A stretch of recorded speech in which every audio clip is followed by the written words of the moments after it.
বান্দা যত বেশি আল্লাহর কথা স্মরণ করবে, আল্লাহর জিকির যত বেশি বান্দা করবে, তত বেশি খুশি হবে কে? আল্লাহ। জোরে বলেন, খুশি হয় কে? আল্লাহ। তাহলে আমরা কার? আল্লাহ।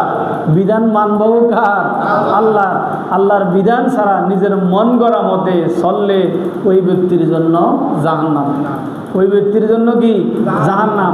আর জাহান্নামের কি শাস্তি? জোরে বলেন আল্লাহু আকবার, আল্লাহু আকবার। জাহান্নামের এই শাস্তি আল্লাহ কোনো মুমিন ব্যক্তির জন্য, কোনো মুসলমানের জন্য, প্রিয় নবীর কোনো উম্মতের জন্য, নবীজি এই জন্য জাহান্নামের ভয়ে উম্মতের জন্য কাঁদতেন। সেজদায় পড়ে নবীজি কাঁদতেন, আল্লাহ আমার উম্মতকে তুমি জাহান্নাম থেকে মুক্তি দাও।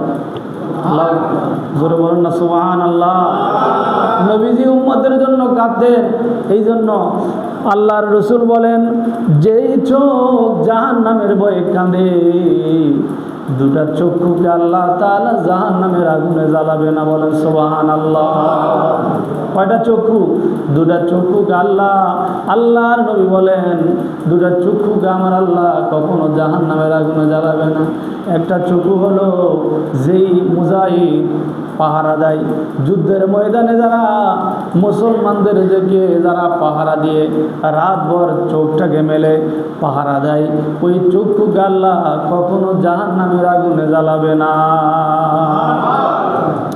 আল্লাহর নবী বলেন, দ্বিতীয় নাম্বার চক্ষু হলো যেই চক্ষু দিয়ে জাহান্নামের ভয়ে যেই চোখ দিয়ে পানি পড়ে, ওই চক্ষুকেও আল্লাহ